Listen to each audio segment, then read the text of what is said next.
반년을 열심히 살아오신 여러분들에게 정말 박수를 쳐드리고 정말 하나님이 함께 하셨습니다라고 하는 그런 믿음의 고백들이 더 풍성해지기를 소망합니다.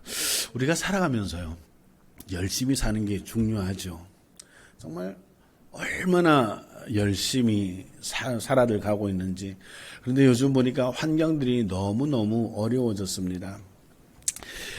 우리는 열심히 살면 된다라고 생각하는데 정말 열심히 살아요.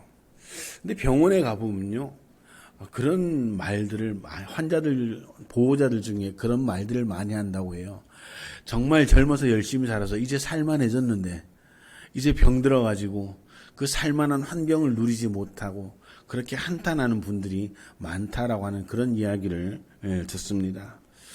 그런 것을 보면 열심히 사는 것도 중요한데 잘 쉬는 것도 중요하지 않을까라는 그런 생각을 해봅니다. 제가 언젠가 한번 말씀드렸었는데 대전에서 사역할 때 학생 하나가 똑똑한 학생이 있었어요. 정말 공부 열심히 하는데 충대 의대를 붙었는데 그걸 포기하고 다시 재수를 했었어요. 그 친구에게 물어봤어요. 너 왜 열심히 그렇게 공부하냐? 좋은 대학에 가려고요. 좋은 대학에 가서 뭐 하려고? 좋은 직장 잡으려고요. 좋은 직장 잡아서 뭐 하려고? 그러니까 예쁜 아내를 얻고 가정을 이루어야겠죠. 계속 그렇게 묻다 보니까 마지막에는요, 말을 못해, 대답을 못해. 왜 사느냐라고 하는 그 말에 대답을 할 수 없는 거예요. 저는 그 청년이요, 정말 최선을 다해 살고 열심히 살았다고 인정을 합니다. 열심히 공부도 했고요. 근데 정말 열심히 살았는데 왜 살아야 되는지, 그러다 보니까 그냥 열심히 살다가 보니까 어느새 시간이 훌쩍 지나가는 그런 현상들을 경험하게 되는 거예요. 여러분들도 반년 정말 최선을 다해 열심히 사셨으리라고 저는 믿습니다. 우리 교회 성도들 정말 열심히 잘 살았다고 저는 믿어요. 정말.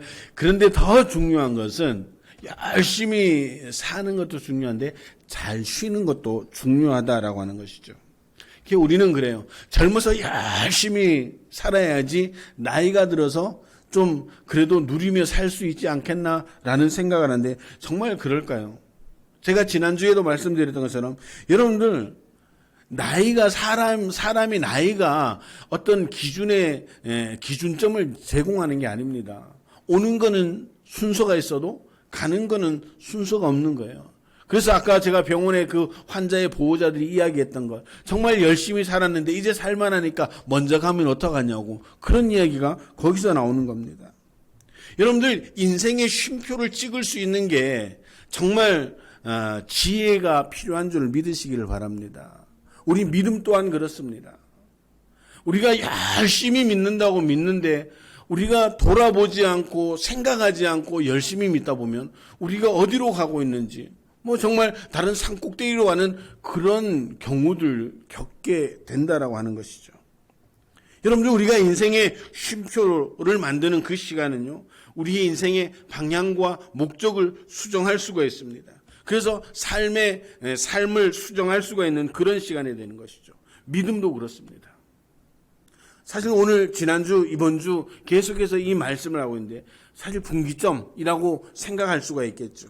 쉼의 의미를, 쉼표의 의미를 부여할 수 있는 시기가 아닐까. 우리 생각에 그냥 지나가는 날들 중에 한 날이고, 그냥 지나가는 첫 주일이라고 이렇게 생각하면 그것은 우리가 소위 말하는 크로노스, 일반적으로 흘러가는 시간일 수밖에 없습니다. 그러면 우리는 쉼표를 찍을 시간을 찾지 못하는 것이죠. 여러분들, 카이로스라고 하는 우리 기독교인의 시간관념, 어떤 특별한 지점에 의미를 부여할 수 있는 시간, 저는 바로 그 기간이 요즘이 아닐까 그렇게 생각을 해봅니다. 여러분들, 살아가다 보면 생각지 못했던 어려움 겪을 때가 있죠. 그럴 때 우리는 잠깐 시간을 세우는 경우들이 있습니다. 내가 어떻게 살아왔나? 그런데 돌아보니까 내가 살려고 했던 시간이 이런 시간은 아니었던 것 같은데, 내가 원했던 삶은 이런 삶이 아니었던 것 같은데, 그런 생각들을 많이 하게 되는 것입니다. 그럴 때 우리는 심한 허탈감에 빠지게 되죠. 내가 왜 살아야 되나? 여러분들, 바로 이때가 쉼표를 찍을 때라는 것이죠. 그냥 쉬는 것이 아니라 정말 인생의 쉼표를 잘 활용하면 삶이 변화되어지고 인생이 변화되는 줄로 믿으시기를 바랍니다. 우리 믿음도 똑같죠. 우리의 믿음에 어떤 의미를 부여하느냐에 따라서 우리의 믿음의 질이 달라진다는 사실입니다. 그래서 그 쉼표를 잘 찍은 사람 이야기를 하면서 지난주에 야곱을 이야기를 했습니다. 야곱은요, 그동안 정말 열심히 살아온 사람의 대표적인 예입니다. 장자권 떠요. 자기가 출생 서열이 낮았지만 장자권을 빼앗았고요. 그리고 정말 손에 하나 쥔 것 없이 빈털터리로 시작해서 거부가 되었습니다. 가족들도 엄청 늘어났습니다. 정말 열심히 살았다고 자부했던 그 야곱이 어느 인생의 사건을 통해서 자신을 돌아보게 되었습니다. 야, 내가 열심히 살아서 열심히 산 게 아니었구나. 그렇게 열심히 살 때는 하나님의 필요의 자체를 몰랐습니다. 내가 열심히 살았으니까. 내가 열심히 해서 장자권도 빼앗았고, 내가 열심히 해서 부를 이루었고, 내가 열심히 해서 그렇게 가족들을, 가문을 이루었으니 하나님 앞에 기도할 필요도 없고 예배할 필요도 느끼지 못했습니다. 그런데 인생의 전환점을 맞고 쉼표를 찍다 보니까 그는 자신의 삶을 돌아보면서 내가 열심히 살아서 살았던 게 아니었구나 라고 그렇게 알게 되었고 이제 삶의 방향을 전환하기 시작했습니다. 오늘 여기까지 이야기가 지난주에 대충의 이제 흐름이었습니다. 야곱은요, 쉼표를 잘 찍었던 거예요. 그 쉼표를 어떻게 활용했나? 하나님을 깊이 찾게 되었습니다. 그러니까 지금까지 자신이 살아온 게 자신이 열심히 살아서 된 것이 아니라 하나님께서 약속하셨고 그 약속하신 말씀을 이루는 과정에 자기가 서 있었다는 것을 알게 되었습니다. 야곱은 자신의 힘으로 산다고 생각했을 때는 하나님이 필요 없었습니다. 자신의 방법으로, 자신의 능력으로, 자신의 지혜로. 여러분들, 그러니까 이 야곱은 하나님에 대한 간절함이 없었던 겁니다. 오늘 여러분들 어떻습니까? 오늘 여러분들 마음에도요, 그런 예배에 대한 갈망이나 하나님에 대한 갈급함이 없으면 야곱과 다를 바가 없는 거예요. 그냥 내가 믿음이 있다라고 생각하지만 그것은 하나의 인생의 액세서리 정도 불과한 거고 그냥 내 힘으로 내 능력으로 지금까지 살아왔다라고 생각하는 겁니다. 여러분들 삶의 절박함이 한번 있어 보세요. 정말 하나님을 저절로 부르지 않겠습니까? 정말 예배에 대한 갈망이 있지 않겠습니까? 어떻게 하면 내가 하나님을 만나고 어떻게 해서 하나님을 경험해서 내 인생을 변화시켜 볼까? 정말 깊은 수렁에 빠진 내 인생, 정말 수렁에 빠진 것 같은 내 인생을 어떻게 내가 일으켜 세울 수 있을까? 저는 오늘 이 말씀을 들으면서 여러분들이 예배에 대한 갈망이 회복되어지기를 주님의 이름으로 축원합니다. 오늘 야곱은요, 그 인생의 쉼표에서 가장 먼저 했던 것이 예배에 대한 회복이었습니다. 내가 사는 게 아니었구나. 하나님이 살게 해주셨구나. 라고 생각되어지니까 이제 하나님을 찾을 수밖에 없었습니다.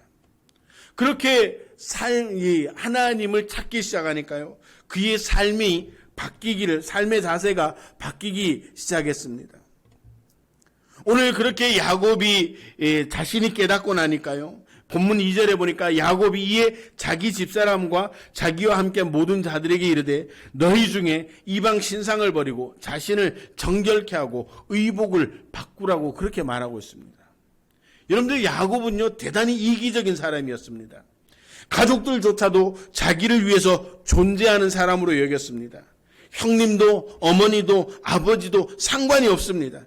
장자의 권리만 얻을 수 있다면 가정에 불화가 있어도 상관이 없었습니다. 원하는 여인을 얻기 위해서 먼저 얻었던 그 아내의 자존심이 짓밟혀도 그는 상관이 없었습니다. 왜? 내가 원하는 걸 얻기 위해서. 나만 아니면 된다라고 하는 그런 생각을 가지고 살아왔던 것입니다. 자기 중심적이었던 것이죠. 그리고 야복강의 그 사건을 여러분들 한번 보세요. 제일 앞에 재물을 앞세우고 그 다음에 식구들을 앞세우고 자신은 가장 맨 뒤에 있었습니다. 급하면 도망가기 제일 좋으니까. 오늘 본문에 읽었던 그 앞에 34장을 봐도 그렇습니다. 딸 디나가 강간을 당하고 오라비들이 그 세겜 사람들을 학살했습니다. 오빠들의 마음은 동생을 사랑하는 마음이, 그리고 이방인들에게 자신들의 그 거룩함, 구별되어짐이 깨어졌다라고 생각해서 분노하고 그렇게 복수를 했던 겁니다. 그런데 거기 그 복수에 대한 야곱의 반응을 한번 보세요. 내가 시키지도 않은 일을 왜 했느냐? 왜 이런 일을 저질러서 나에게 곤란한 일을 닥치게 만드느냐라고 그렇게 얘기를 하는 거예요. 이 말은 뭐예요? 내 딸이 강간당한 거 그거 별로 문제가 아니라는 거예요. 지금 당장 내가 불편하게 되었고 내가 위기에 처하게 된 이 사실만 야곱에게 중요했던 겁니다. 그러니까 그 오라비들 그 아들들이 뭐라고 이야기를 합니까? 누이를 창녀처럼 대하는데 우리가 가만히 있어야 됩니까? 그렇게 아버지에게 다시 질문을 하고 있습니다. 딸이 당하는 그 서러움과 상처와 아픔보다 세겜 사람들을 잔인하게 죽이는 그 아들의 죄성에 대해서 염려하지 않았습니다. 그냥 자기에게 닥칠 불필요한 피곤함과 지침만 생각했던 그런 아주 이기적이고 자기중심적인 사람이었습니다. 그런데 그가 삶의 자세를 바꾸었습니다. 함께 거하는 사람들에 대해서 관심을 갖기 시작했습니다. 자녀들뿐만 아니라 함께 가는 사람들의 삶이 어떠한지 구체적으로 관심을 갖고 더불어 하나님 앞에 나아가는 영적인 책임자로 서는 것을 볼 수가 있습니다. 여러분들, 야곱은요, 어떤 면에서 보면 자녀 교육에 대해서 무관심한 사람이었습니다. 딸 디나가 강간당했다고 하는데요, 성경을 자세히 읽어보면요, 디나가 강간당하기 전에 먼저 그 문화에, 세겜 사람들의 그 문화에 젖어 있음을 알게 됩니다. 그 문화에 머물다가 갑자기 어려움을 당하게 된 거죠. 그 문화에 유혹이 되어지니까 그 마을이 어떤지, 그 동네는 어떤지 우리 한번 구경 가자, 그런 마음을 가지고 나갔다가 봉변을 당하게 되었던 것입니다. 여러분들, 그런 유혹에 노출된 딸을 하나님 앞에 바르게 살 수 있도록 교육하기에 게을리했던 겁니다. 그리고 어쩌면 이방인들보다 더 잔인한 자기 자녀들의 죄성과 용서치 못하는 참혹한 모습에 대해서 아무런 책임을 지지 않는 그런 아버지에 불과했습니다. 그러나 이제 책임지는 아버지의 모습으로 돌아갑니다. 자녀들에게 이야기하죠. 자, 우리가 베델로 올라가자. 이제는 정말 이렇게 살아서는 안 되겠다고, 그래서 하나님 앞에 다시 한번 서겠다고, 하나님 앞에 다시 나가겠다라고 하는 그런 신앙의 책임 있는 아버지의 모습으로 돌아가게 되었다는 것입니다. 요즘 보면 이 야곱 가정 같은 그런 가정들이 너무 많습니다. 우리 교회는 다 그래요. 뭐예요? 맞벌이 부부들. 그리고 자녀 교육에 대해서는 학원에만 다 맡기는 거예요. 그죠? 여러분들 비난하는 건 아닙니다. 요즘 사회가 그렇다는 거예요. 이게 자녀들은요, 공부만 잘하면 된다라고 생각을 하는 거예요. 자녀들은요, 엄마 아버지가 돈만 잘 벌어다가 자신들 용돈을 그냥 부족하지 않게 주면 그걸 좋다고 생각하는 거예요. 그러니까 사회가 어떻습니까? 여러분들 가정들이 어떻습니까? 라떼는 이러면 또 이 꼰대라고 하는데, 저희 어릴 때는요, 부모님들이 자녀들에 대한 관심이 있었어요. 그리고 동네 어른들도 자녀들에 대한, 그 동네 자녀들에 대한 관심이 함께 있었습니다. 자녀들 인성을 가르쳤습니다. 사람됨을 가르쳤어요. 여러분들, 성도라고는 여러분들의 가정도 한번 생각해 보세요. 제가 언젠가 말씀드렸죠. 제가 사역하는 교육전도 사역할 때 그 집사님, 장로님 손자가 되는 아이가 학생부 예배에 빠지기 시작하는 거예요. 그러다 어느 날부터 또 주일날 예배도 빠지는 거예요. 그래서 제가 그 며느리 되는 집사님 불러다 놓고, 집사님, 오늘 누가 안 나왔네요. 그러니까, 그러게요. 오늘 안 나왔네요. 왜 그렇대요? 그러니까 피곤하대나 봐요. 힘들다네 봐요. 요즘 시험 기간이었어요. 제가 웃으면서 집사님 땡땡이가 내일 학교 안 간다고 너무 피곤해서 학교 못 가겠다고 그러면 어떡할 거냐고. 그러니까 그걸 가만두냐고. 매를 들고 때려서라도 보내야죠. 그게요 오늘 우리 교회의 모습인 거예요. 여러분들의 자녀에 대해 얼마나 영적인 가장으로 책임감을 가지고 여러분들 자녀들을 양육하고 있습니까? 이렇게 질문하면 저도 부끄러워요. 정말 우리 아이들이 믿음 안에서 잘 성장하고 있나?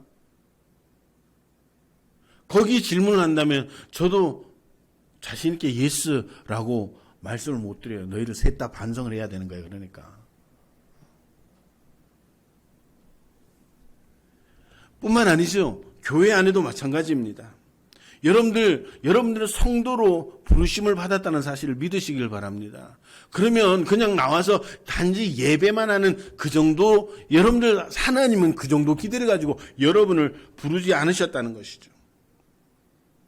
그리고 교회의 직분자들을 세우는데 그냥 교회 오래 다녔으니까 직분을 준다, 그런 건 아니죠. 성도로서, 직분자로서 책임지는 그런 삶의 모습들이 있어질 때 교회가 교회되어지고 성도가 성도되어진다는 사실입니다. 나를 위해서 그냥 신앙생활 나만 잘 되면 되지 뭐. 야구가 다를 바가 없다니까요. 우리 가정만 잘 되면 되지. 그거 야구가 다를 바가 없는 거예요. 오늘 우리는 삶의 자세를 바꿔야 됩니다. 내가 서 있는 곳에서, 내가 서 있는 그 자리에, 그 가정과 교회와 삶의 자리에서 하나님께서 나를 영적인 책임자로 세우셨다라고 하는 그런 삶의 자세를 가져야 된다는 겁니다. 여러분들 그런 마음 가지고 계세요?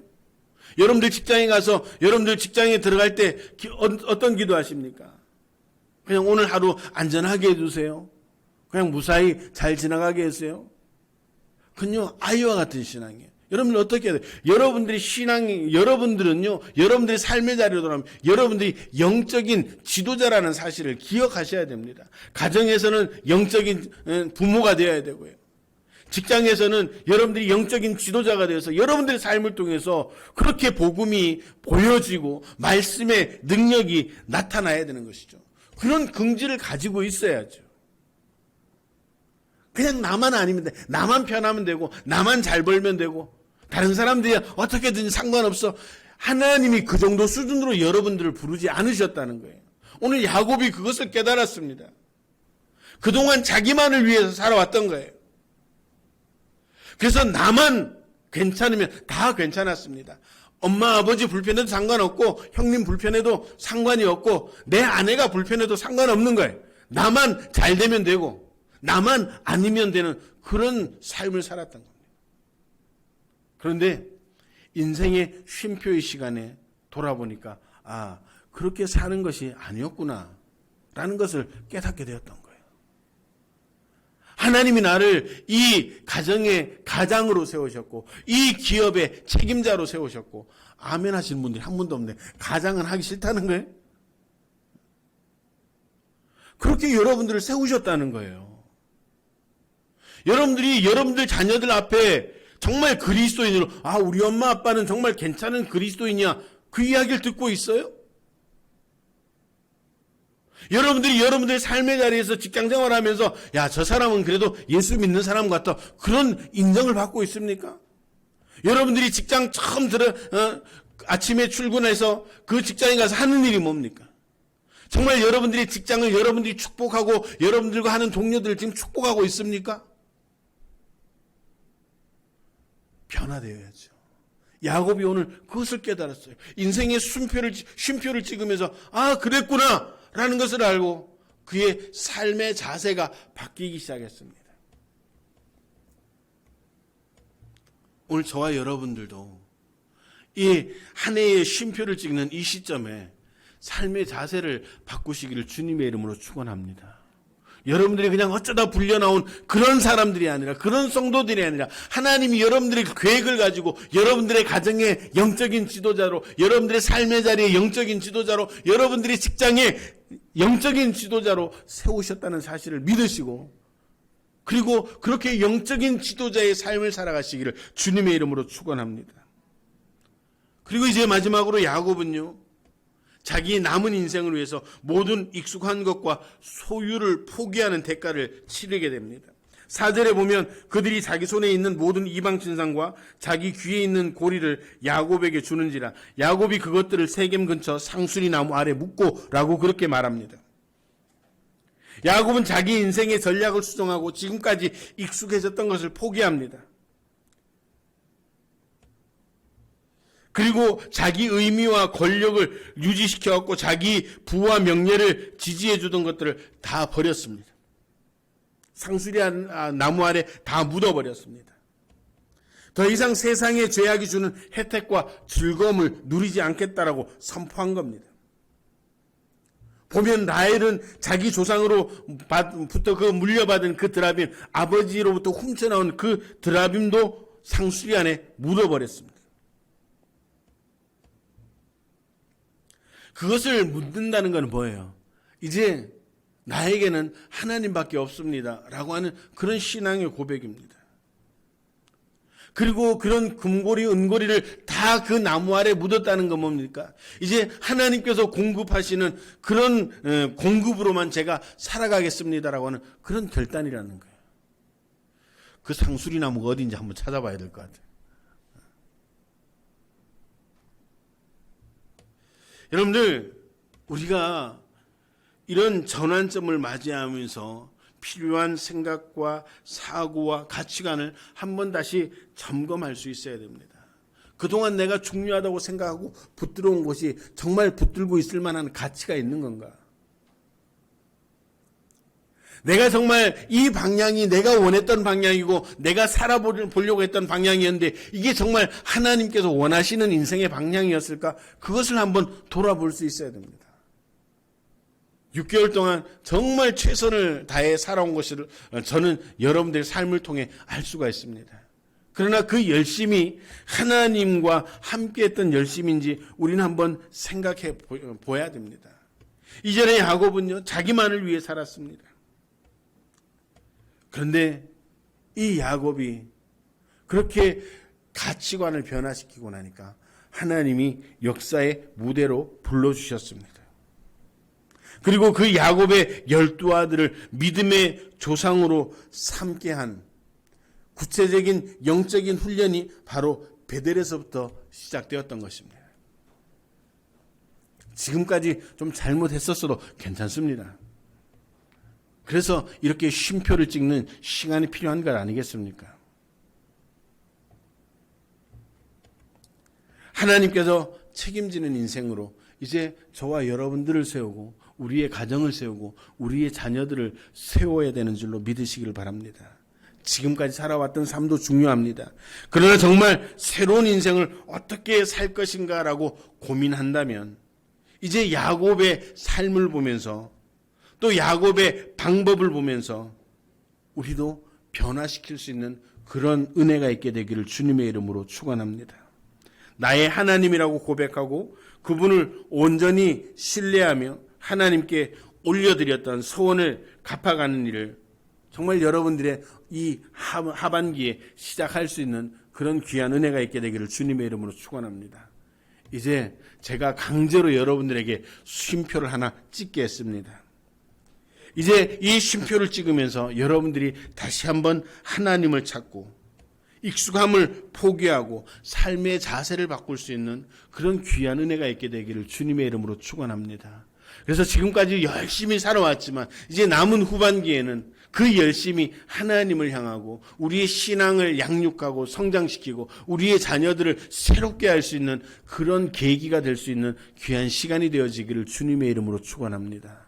그래서 2022년도 하반기에는 우리가 모두 좀 더 변화가 되어지고 책임 있는 그리스도인으로 책임 있는 성도로 그렇게 세움을 받고 여러분들의 삶의 자리에서 직장 가운데서도 그렇게 책임 있는 그리스도인으로 인정받을 수 있는 그런 귀한 성도들 되시길 주님의 이름으로 축원합니다.